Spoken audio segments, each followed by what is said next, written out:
जुडा किंवा आंबाडा हेअरस्टाईल करायला खूप सोपी, पण प्रत्येक हेअरस्टाईल वेगळी दिसण्यासाठी आपण जी समोरची हेअरस्टाईल वेगळी करतो तर ती कशी करायची किंवा कोणत्या हेअरस्टाईल करायच्या चला पाहूयात। नमस्कार, पुन्हा एकदा आपल्या चॅनलमध्ये तुमचं खूप सारं स्वागत आहे। आज बघूयात समोरच्या केसांच्या 3 हेअरस्टाईल। यासाठी हेअरस्टाईल नंबर 1 यामध्ये तुम्हाला केसांचं पार्टिशन करून घ्यायचं आहे।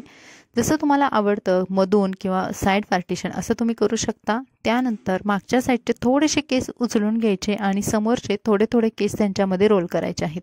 म्हणजे फक्त 2च पेड्यांची वेणी आपल्याला इथे घालायची आहे। मागचे केस आणि त्याच्यामध्ये हे समोरचे थोडे थोडे केस ॲड करत जायचं आहे। खूप सुंदर प्रकारे ही हेअरस्टाईल होते, शिवाय ही प्रोफेशनल सुद्धा दिसते। आणि जर तुम्हाला केस उंच हवे असतील किंवा तुमचे केस पातळ असेल, थोडा बाउन्स हवा असेल तर तुम्ही अशा पद्धतीने केस थोडेसे लूज करायचे आणि त्यानंतर मागे हे केस नेऊन सिक्युअर करायचे आहेत। कोणताही सण असू द्यात किंवा कोणत्या कार्यक्रमासाठी जर तुम्ही तयार होत असाल तर तुम्ही या साध्या 3 हेअरस्टाईल नक्की ट्राय करू शकता आणि तुमचा लुक इतरांपेक्षा वेगळा नक्की बनवू शकता। आता बाजूच्या साइडची किंवा दुसऱ्या साइडची सुद्धा आपल्याला अशाच पद्धतीने हेअरस्टाईल करायची आहे आणि ही झालेली आहे आपली समोरची हेअरस्टाईल। पाठीमागे तुम्ही कशाही पद्धतीने अगदी साधा जरी बन घातला तरी सुद्धा समोरच्या हेअरस्टाईलमुळे ही हेअरस्टाईल इतरांपेक्षा नक्कीच वेगळी दिसते किंवा सुंदर दिसते।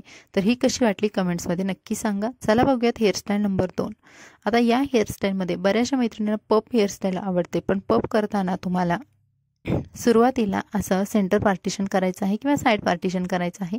त्यानंतर इयर टू इयर सेक्शन घ्यायचं आहे, म्हणजे दोन्ही साइडवरून कानाच्या बाजूपर्यंतचे जे केस आहेत ते समोर घ्यायचे आहेत आणि बाकीचे मागचे केस ते मागे आपल्याला घेऊन जायचं आहे। आता समोरच्या दोन्ही साइडचे कानाच्या बाजूचे जे केस आहेत ते घ्यायचे आणि एका क्लचरने किंवा एखाद्या क्लिपने तात्पुरते आपल्याला बांधून ठेवायचे आहेत, जेणेकरून ते मागच्या हेअरस्टाईलमध्ये अडकू नयेत किंवा मिक्स केले जाऊ नयेत। यासाठी मागचे केस आहेत ते तुम्हाला पप करून घ्यायचा आहे मागच्या केसांचा। तर पप अशा पद्धतीने तुम्हाला बांधायचा आहे, सिक्युअर करायचा आहे आणि समोरचे हे जे उरलेले केस आहेत तर ते केस आपल्याला पूर्ण हातामध्ये विंचरून घ्यायचे आहेत आणि त्यांचा बोटाने असा छोटासा रोल करायचा आहे।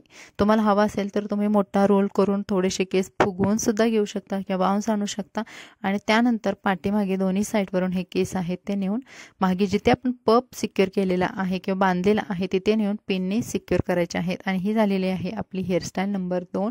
तर ही हेअरस्टाईल सुद्धा खूप सुंदर दिसते। जेव्हा तुम्ही काठपदरच्या साड्या घालता किंवा सिल्क साड्या घालता त्यावरती तुम्ही ही हेअरस्टाईल नक्की ट्राय करा। सध्या जास्त ट्रेंडिंगमध्ये असणारी मेसी बन हेअरस्टाईल, यासाठी तुम्ही समोरून कोणती हेअरस्टाईल कराल तर ही हेअरस्टाईल नंबर 3 आहे।